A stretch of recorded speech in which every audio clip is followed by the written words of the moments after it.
ಎಲ್ಲರಿಗೂ ನಮಸ್ಕಾರ ವೀಕ್ಷಕರೇ. ನಿನ್ನೆ ಅಷ್ಟೇ ಬಹಳ ಶಕ್ತಿಶಾಲಿಯಾಗಿರ್ತಕ್ಕಂಥ ಭಯಂಕರವಾಗಿರುವ ಅಮಾವಾಸ್ಯೆ ಹಾಗೂ ಸೂರ್ಯಗ್ರಹಣ ಮುಗಿದಿದೆ. ಇಂದು ವಿಶೇಷವಾದ ಗುರುವಾರ. ಈ ಗುರುವಾರದಿಂದ ರಾಯರ ಅನುಗ್ರಹ, ಶಿರಡಿ ಸಾಯಿಬಾಬಾನ ಆಶೀರ್ವಾದ ಸಂಪೂರ್ಣವಾಗಿ ನಿಮ್ಮ ಕೈ ಹಿಡಿಯುತ್ತದೆ. ಒಟ್ಟಾರೆ ನಿಮ್ಮ ಜೀವನದಲ್ಲಿರ್ತಕ್ಕಂಥ ಯಾವುದೇ ರೀತಿಯ ಗ್ರಹ ದೋಷಗಳು, ಜಾತಕದ ದೋಷಗಳು ದೂರವಾಗುತ್ತೆ. ಯಾರಿಗೆಲ್ಲ ಮದುವೆ ಆಗಿಲ್ವೋ, ಯಾರಿಗೆಲ್ಲ ಸಂತಾನ ಭಾಗ್ಯ ಇಲ್ವೋ ಅಂಥವರಿಗೆ ವಿಶೇಷವಾಗಿ ಪುತ್ರ ಸಂತಾನ ಪ್ರಾಪ್ತಿಯಾಗುತ್ತೆ. ಕಂಕಣ ಭಾಗ್ಯ ಕೂಡಿ ಬರುವಂತಹ ವಿಶೇಷವಾದ ಸಮಯ ಇದಾಗಿದೆ. ನಿಮ್ಮ ಜೀವನದಲ್ಲಿ ಇರ್ತಕ್ಕಂಥ ಪ್ರತಿಯೊಂದು ಸೋಲು, ಗೆಲುವು, ಅಡೆತಡೆಗಳು, ಕಷ್ಟ, ದುಃಖ ಎಲ್ಲವನ್ನ ಕೂಡ ದೂರ ಮಾಡ್ಕೊಳ್ಬಹುದು. ಈ ಸಮಯ ನಿಮಗಾಗಿ ಒಂದು ವಿಶೇಷವಾದ ಶಕ್ತಿಯನ್ನು ತರ್ತಕ್ಕಂಥ, ವಿಶೇಷವಾಗಿ ಲಾಭವನ್ನು ತಂದು ಕೊಡ್ತಕ್ಕಂಥ ಸಮಯ ಅಂತ ಹೇಳಿದ್ರೆ ತಪ್ಪಾಗೋದಿಲ್ಲ. ನಿಮ್ಮ ಮನಸ್ಸು ನಿಮ್ಮ ಜೀವನದಲ್ಲಿ ಇರ್ತಕ್ಕಂಥ ಪ್ರತಿ ಆಸೆಗಳನ್ನು ಬಯಸಿಕೊಳ್ತಾ ಇದ್ರೆ, ಅದನ್ನು ಸತ್ಯ ಮಾಡ್ಕೊಳ್ಬೇಕು ಅಂತ ಅಂದ್ಕೊಂಡಿದ್ರೆ ಈ ಸಮಯ, ಈ ಪರಿಹಾರ ಖಂಡಿತವಾಗಿ ನಿಮಗೆ ಸುಲಭವಾಗಿ ಶಕ್ತಿಯನ್ನು ಕೊಡುತ್ತೆ, ಕಷ್ಟಗಳಿಂದ ಮುಕ್ತಿಯನ್ನು ತಂದು ಕೊಡುತ್ತೆ, ಲಾಭವನ್ನು ಬರಮಾಡ್ಕೊಳ್ತೀರಾ, ನೆಮ್ಮದಿಯನ್ನು ಕಂಡುಕೊಳ್ತೀರಾ. ಹಾಗಾದರೆ ಸ್ನೇಹಿತರೆ, ಈ ರಾಶಿಯವರಿಗೆ ಯಾವ ರೀತಿ ದೇವರ ಆಶೀರ್ವಾದ, ಬೆಂಬಲ ಸಿಗ್ತಾ ಹೋಗುತ್ತೆ, ಅದೃಷ್ಟ ಕೈ ಇಡುತ್ತೆ, ಎಲ್ಲವನ್ನ ಕೂಡ ಸಂಪೂರ್ಣವಾಗಿ ನೋಡ್ತಾ ಹೋಗೋಣ. ಅದಕ್ಕೂ ಮುನ್ನ ನೀವು ಕೂಡ ದೇವರು ಹಾಗೂ ಜ್ಯೋತಿಷ್ಯ ಶಾಸ್ತ್ರವನ್ನು ನಂಬೋದಾದರೆ ಈಗಲೇ ವಿಡಿಯೋಗೆ ಒಂದು ಲೈಕ್ ಕೊಟ್ಟು ತಪ್ಪದೆ ನಮ್ಮ ಚಾನಲ್ನ ಸಬ್ಸ್ಕ್ರೈಬ್ ಮಾಡಿ, ಹಾಗೆ ಪಕ್ಕದಲ್ಲಿ ಇರುವಂಥ ಬೆಲ್ ಐಕನ್ನ ಪ್ರೆಸ್ ಮಾಡಿ. ಹೌದು ಸ್ನೇಹಿತರೆ, ಈ ರಾಶಿ ಚಕ್ರದವರಿಗೆ ಈ ಸಮಯ ಅತ್ಯಂತ ವಿಶೇಷ ಮತ್ತು ಶುಭ ಮತ್ತು ಲಾಭದಾಯಕವಾಗಿರುತ್ತದೆ. ಏಕೆಂದರೆ ನಿಮ್ಮ ಕಷ್ಟಗಳೆಲ್ಲ ಪರಿಹಾರವಾಗುತ್ತೆ. ಈ 5 ರಾಶಿಯವರಿಗೆ ಭರ್ಜರಿಯಾಗಿರುವಂತಹ ಸಕ್ಸಸ್ ಸಿಗುವಂತಹ ಸಮಯ. ನಿಮ್ಮ ಜೀವನದಲ್ಲಿ ಮುಂಬರುವಂತಹ ಗ್ರಹಗಳ ವಿಶೇಷವಾದ ಬದಲಾವಣೆಯು ನಿಮ್ಮ ಮನಸ್ಸಿನ ಮೇಲೆ ಸಂಪೂರ್ಣವಾಗಿ ನೇರವಾಗಿ ಪರಿಣಾಮ ಬೀರುತ್ತದೆ. ಒಟ್ಟಾರೆಯಾಗಿ ಈ ಅವಧಿಯಲ್ಲಿ ರಾಶಿ ಚಕ್ರದವರಿಗೆ ಕಷ್ಟಗಳೆಲ್ಲ ಪರಿಹಾರವಾಗುತ್ತದೆ, ಅದೃಷ್ಟ ಅನ್ನೋದು ಕೈ ಹಿಡಿಯುತ್ತದೆ. ಮಹತ್ವಪೂರ್ಣವಾಗಿರ್ತಕ್ಕಂತಹ ಸಮಯ. ಇನ್ನು ನಿಮ್ಮ ಬುದ್ಧಿ, ವ್ಯಾಪಾರ, ವ್ಯವಹಾರ, ತರ್ಕ ಹಾಗೂ ನಿರ್ಧಾರವನ್ನು ತೆಗೆದುಕೊಳ್ಳುವ ಸಾಮರ್ಥ್ಯವು ಜಾಸ್ತಿ ಆಗ್ತಾ ಹೋಗುತ್ತೆ. ಇದರಿಂದಾಗಿ ಹಣದ ಒಂದು ವಿಶೇಷವಾದ ಲಾಭವನ್ನು ಗಳಿಸಿಕೊಳ್ತೀರಾ. ನಿಮ್ಮ ಮೇಲೆ ಯಾವ ರೀತಿ ಪ್ರಭಾವ ಬೀರುತ್ತೆ, ರಾಜಕೀಯ ಸೂಕ್ಷ್ಮತೆ ಮತ್ತು ಬಲವಾದ ವಿಚಾರವನ್ನು ಅರ್ಥ ಮಾಡಿಕೊಳ್ತೀರಾ. ಒಟ್ಟಾರೆ ಅವಧಿ ನಿಮಗೆ ಬಹಳಷ್ಟು ಲಾಭ ಮತ್ತು ವಿಶೇಷವಾದ ಬದಲಾವಣೆ ಮತ್ತು ಶುಭವನ್ನು ತಂದು ಕೊಡುತ್ತೆ ಅಂತ ಹೇಳಲು ತಪ್ಪಾಗೋದಿಲ್ಲ.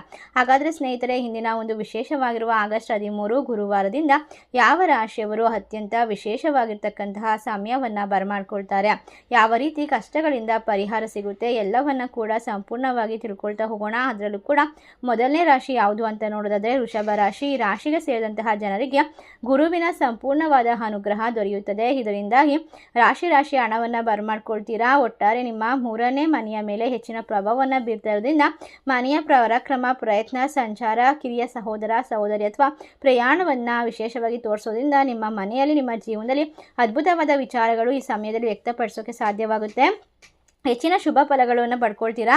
ವ್ಯಾಪಾರವನ್ನು ಮಾಡುವಂಥವರು ಕೆಲಸಕ್ಕೆ ಸಂಬಂಧಪಟ್ಟಂತೆ ಹೆಚ್ಚಿನ ಶುಭ ಫಲಿತಾಂಶವನ್ನು ಕಂಡುಕೊಳ್ಬಹುದು. ಲೇಖನ, ಮಾಧ್ಯಮ ಮತ್ತು ಮಾರ್ಕೆಟಿಂಗ್ ಸಂಬಂಧಪಟ್ಟಂತಹ ಕೆಲಸವನ್ನು ಮಾಡ್ತಕ್ಕಂತಹ ಜನರಿಗೆ ಈ ಅವಧಿ ಸಾಕಷ್ಟು ಉಪಯೋಗಕರವಾಗಿರುತ್ತೆ. ನಿಮ್ಮ ಹಲವಾರು ವರ್ಷದ ಕನಸು ನನಸಾಗುತ್ತೆ, ನಿಮ್ಮ ಕಷ್ಟಗಳೆಲ್ಲ ದೂರವಾಗುತ್ತೆ, ನೆಮ್ಮದಿಯನ್ನು ಕಂಡುಕೊಳ್ತೀರಾ.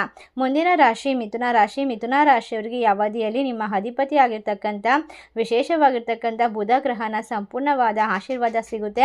ಇದರಿಂದಾಗಿ ನಿಮ್ಮ ಸಂಪತ್ತು, ಸಮೃದ್ಧಿ, ಮಾತಿಗೆ ಸಂಬಂಧಪಟ್ಟಂತೆ ಕ್ಷೇತ್ರದ ಮೇಲೆ ಸಕ್ರಿಯವಾಗಿ ಕೆಲಸವನ್ನು ನಿರ್ವಹಿಸಬಹುದು. ನಿಮ್ಮ ಜೀವನದಲ್ಲಿ ಯಾವುದೇ ರೀತಿಯ ಕೆಲಸವನ್ನು ಮಾಡಿದ್ರೂ ಕೂಡ ಅದರಲ್ಲಿ ಅದ್ಭುತವಾಗಿರುವಂತಹ ಪರಿಹಾರವನ್ನು ಮತ್ತು ವಿಶೇಷವಾಗಿರ್ತಕ್ಕಂಥ ಪರಿಣಾಮಕಾರಿಯಾಗಿರುವ ಬದಲಾವಣೆಯನ್ನು ಕಂಡುಕೊಳ್ತೀರಾ. ಈ ಅವಧಿ ನಿಮ್ಮ ಆದಾಯವನ್ನು ಹೆಚ್ಚಿಸಲು ಹೊಸ ಯೋಜನೆಗಳನ್ನು ರೂಪಿಸಿಕೊಳ್ಬಹುದು. ಮನೆಯಲ್ಲಿ ಆರ್ಥಿಕ ವಿಚಾರಗಳಿಗೆ ಸಂಬಂಧಪಟ್ಟಂತೆ ಮಹತ್ವಪೂರ್ಣವಾದ ಚರ್ಚೆ ನಡೆಯಬಹುದು. ವ್ಯಾಪಾರವನ್ನು ಮಾಡುವಂತಹ ಜನರು ಮಾತುಕತೆಯ ಮೂಲಕ ಹೆಚ್ಚಿನ ಲಾಭಕ್ಕಾಗಿ ಉತ್ತಮ ಅವಕಾಶವನ್ನು ಪಡೆಯಬಹುದು. ಹಾಗೆ ಲೇಖನ ಅಥವಾ ಮಾತುಗಾರಿಕೆ, ವ್ಯಾಪಾರ ಇತ್ಯಾದಿಗಳಿಗೆ ಸಂಬಂಧಪಟ್ಟಂತೆ ಕೆಲಸ ಮಾಡ್ತಿರುವಂಥವ್ರಿಗೆ ಹೆಚ್ಚು ಲಾಭದಾಯಕವಾಗಿರುತ್ತೆ. ಈ ಸಂದರ್ಭದಲ್ಲಿ ನಿಮ್ಮ ಮಾತಿನ ಮಹತ್ವ ಜಾಸ್ತಿ ಆಗುತ್ತೆ, ನೀವು ಹೆಚ್ಚು ಶಕ್ತಿಶಾಲಿ ಆಗ್ತೀರಾ ಮತ್ತು ಸರಿಯಾದ ಶಬ್ದವನ್ನು ಸರಿಯಾದ ರೀತಿಯಲ್ಲಿ ಬಳಸಿಕೊಳ್ಳೋದ್ರಿಂದ ನಿಮಗೆ ಅದ್ಭುತವಾದ ಅವಕಾಶಗಳ ಸುರಿಮಳೆ ಸುರಿಯುತ್ತದೆ. ಈ ರೀತಿ ಈ ರಾಶಿಯವರಿಗೆ ಕುಟುಂಬ, ವ್ಯಾಪಾರ ಎಲ್ಲಕ್ಕೂ ಸಂಬಂಧಪಟ್ಟಂತೆ ಅತ್ಯಂತ ಶುಭ ಫಲಿತಾಂಶವನ್ನು ಕಂಡುಕೊಳ್ಳುವ ಸಮಯ ಅಂತೇಳಿ ತಪ್ಪಾಗೋದಿಲ್ಲ. ನೀವು ಬಹಳಷ್ಟು ಅದೃಷ್ಟವಂತರು ಮತ್ತು ಲಾಭವನ್ನು ಕಂಡುಕೊಳ್ಳಬಹುದು. ಮುಂದಿನ ರಾಶಿ ಕನ್ಯಾ ರಾಶಿ. ಕನ್ಯಾ ರಾಶಿಯವರಿಗೆ ಈ ಸಂದರ್ಭದಲ್ಲಿ ಗುರು ಹಿರಿಯರ ಆಶೀರ್ವಾದದ ಜೊತೆಗೆ ಉತ್ತಮವಾದ ಅವಕಾಶವನ್ನು ಗಳಿಸಿಕೊಳ್ಬಹುದು. ವ್ಯಾಪಾರ ವ್ಯವಹಾರ ಮಾಡುವಂಥವರಿಗೆ ಪ್ರಯೋಜನಕಾರಿಯಾಗಿರ್ತಕ್ಕಂಥ ಸಮಯ. ಹಳೆಯ ಅಥವಾ ಪ್ರಭಾವಶಾಲಿ ವ್ಯಕ್ತಿಯೊಂದಿಗೆ ಸಂಪರ್ಕವನ್ನು ಪಡೆಯೋದಕ್ಕೆ ಸಾಧ್ಯವಾಗುತ್ತೆ. ಭವಿಷ್ಯದಲ್ಲಿ ಹೆಚ್ಚಿನ ಉಪಯೋಗಗಳನ್ನು ಕಂಡುಕೊಳ್ತೀರಾ. ಈ ಸಂಚಾರದಿಂದ ಸಾಕಷ್ಟು ಲಾಭದ ಒಂದು ಸ್ಥಾನದಲ್ಲಿ ಹೆಚ್ಚಿಗೆ ಆಗ್ತಾ ಹೋಗುತ್ತೆ. ಹಾಗೆ ಸರಿಯಾದ ವ್ಯಕ್ತಿ ವ್ಯಕ್ತಿಯನ್ನು ತಲುಪೋದ್ರಿಂದ ವ್ಯಕ್ತಿಗಳ ಒಂದು ವಿಶೇಷವಾದ ಪರಿಚಯಗಳು ನಿಮ್ಮ ಜೀವನಕ್ಕೆ ಒಂದು ಹೊಸ ಸಂಪರ್ಕವನ್ನು ಸಾಧಿಸಲು ಸಹಾಯ ಮಾಡುತ್ತೆ. ಈ ರಾಶಿ ಚಕ್ರದವರ ಜೀವನದಲ್ಲಿ ಇನ್ನು ಮುಂದೆ ಯಾವುದೇ ಕಷ್ಟಗಳಿಗೆ ಜಾಗ ಇರುವುದಿಲ್ಲ. ನೆಮ್ಮದಿಯನ್ನು ಕಂಡುಕೊಳ್ಬಹುದು, ಲಾಭವನ್ನು ಬರಮಾಡ್ಕೊಳ್ಬಹುದು, ವಿಶೇಷವಾಗಿ ಸಂಪತ್ತನ್ನು ವೃದ್ಧಿ ಮಾಡ್ಕೊಳ್ಬಹುದು. ಇನ್ನು ಸ್ನೇಹಿತರೆ, ಮುಂದಿನ ರಾಶಿ ಯಾವುದು ಅಂತ ನೋಡೋದಾದರೆ ಮುಂದಿನ ರಾಶಿ ತುಲಾರಾಶಿ. ತುಲಾರಾಶಿಯಲ್ಲಿರ್ತಕ್ಕಂಥ ಜನರಿಗೆ ಗುರುವಿನ ಒಂದು ಅನುಗ್ರಹ ನಿಮ್ಮ ಜೀವನದಲ್ಲಿ ಉತ್ತಮವಾದ ಮಾರ್ಗವನ್ನು ತೆರೆದುಕೊಳ್ಳೋಕ್ಕೆ ಸಾಧ್ಯ ಮಾಡುತ್ತೆ, ಅದೃಷ್ಟವಾಗಿ ತೆರೆದುಕೊಳ್ಳುತ್ತೆ. ರಾಶಿ ಹಣವನ್ನು ಬರಮಾಡ್ಕೊಳ್ತೀರಾ. ವೃತ್ತಿ ಜೀವನ, ಸ್ಪರ್ಧೆ, ವ್ಯಾಪಾರ ವ್ಯವಹಾರದಲ್ಲಿ, ಆರ್ಥಿಕ ವಿಚಾರದಲ್ಲಿ ದೊಡ್ಡ ಮಟ್ಟದ ಲಾಭವನ್ನು ಗಳಿಸಿಕೊಳ್ತಕ್ಕಂತಹ ಸಮಯ. ಏಕೆಂದರೆ ನಿಮ್ಮ ಜೀವನದಲ್ಲಿ ಪ್ರಯತ್ನ ನಿಮ್ಮ ಸಾಮರ್ಥ್ಯಕ್ಕೆ ಅನುಗುಣವಾಗಿ ಮುಂದೆ ಸಾಗುತ್ತೆ. ಸಂಬಂಧಗಳ ವಿಚಾರದಲ್ಲಿ ಒಂದು ವಿಶೇಷವಾಗಿರ್ತಕ್ಕಂಥ ಭಿನ್ನಾಭಿಪ್ರಾಯಗಳು ದೂರವಾಗುತ್ತೆ. ಬಹಳ ಸಮಯದಿಂದ ಅಪೂರ್ಣಗೊಂಡ ಎಲ್ಲ ಕೆಲಸಗಳನ್ನು ಧೈರ್ಯದಿಂದ ಪೂರ್ಣಗೊಳಿಸುವ ಸಂಭವ ಇದೆ. ಕೆಲಸದಲ್ಲಿ ಹೊಸ ಜವಾಬ್ದಾರಿ, ಸ್ಪರ್ಧಾತ್ಮಕ ಪರೀಕ್ಷೆಯಲ್ಲಿ ಶುಭ ಫಲಿತಾಂಶ, ಕೆಲಸಕ್ಕೆ ಸಂಬಂಧಪಟ್ಟಂತೆ ಉತ್ತಮವಾಗಿರುವಂತಹ ಲಾಭ ದೊರಕುವಂತಹ ಸಂದರ್ಭದಲ್ಲಿ ನಿಮ್ಮ ಜೀವನದಲ್ಲಿ ಇನ್ನು ಮುಂದೆ ದೊಡ್ಡ ದೊಡ್ಡ ಫಲಿತಾಂಶವನ್ನು ಕಂಡುಕೊಳ್ತೀರಾ, ನೆಮ್ಮದಿಯನ್ನು ಬರಮಾಡ್ಕೊಳ್ತೀರಾ. ಈ ರಾಶಿಯವರಿಗೆ ಆದಾಯ, ಲಾಭ, ಸಂಪರ್ಕ, ಆಸೆಗಳನ್ನು ಈಡೇರಿಸಿಕೊಳ್ಳುವಂತಹ ಸಂಬಂಧ ಅತ್ಯಂತ ವಿಶೇಷವಾಗಿರುತ್ತದೆ. ವಿಶೇಷ ಲಾಭವನ್ನು ಕಂಡುಕೊಳ್ಳುವಂತಹ ಈ 4 ರಾಶಿಯಲ್ಲಿರ್ತಕ್ಕಂಥ ಜನರಿಗೆ ಗುರುವಿನ ಅನುಗ್ರಹ, ರಾಯರ ಆಶೀರ್ವಾದ, ಶಿರಡಿ ಸಾಯಿಬಾಬನ ಸಂಪೂರ್ಣವಾದ ಕೃಪೆಗೆ ಪಾತ್ರರಾಗ್ತಾರೆ. ನಿಮ್ಮ ಎಲ್ಲ ಆಸೆಗಳು, ಕನಸುಗಳು ಸಂಪೂರ್ಣವಾಗುತ್ತೆ. ನಿಮ್ಮ ಕಷ್ಟಗಳೆಲ್ಲ ದೂರವಾಗುತ್ತೆ. ಒತ್ತಡದಿಂದ ಮುಕ್ತಿಯನ್ನು ಪಡೆದುಕೊಳ್ತೀರಾ. ಇಷ್ಟೆಲ್ಲ ಅದೃಷ್ಟವನ್ನು ಕಂಡುಕೊಳ್ಳುವಂತಹ ವಿಶೇಷವಾದ ರಾಶಿಗಳಲ್ಲಿ ನಿಮ್ಮ ರಾಶಿ ಇದ್ದರೂ ಇಲ್ಲದಿದ್ದರೂ ಭಕ್ತಿಯಿಂದ ಓಂ ಶ್ರೀ ರಾಘವೇಂದ್ರಾಯ ನಮಃ ಎಂದು ತಪ್ಪದೆ ಕಮೆಂಟ್ ಮಾಡಿ ನಮ್ಮ ಚಾನಲ್ಗೆ ಸಬ್ಸ್ಕ್ರೈಬ್ ಮಾಡಿ.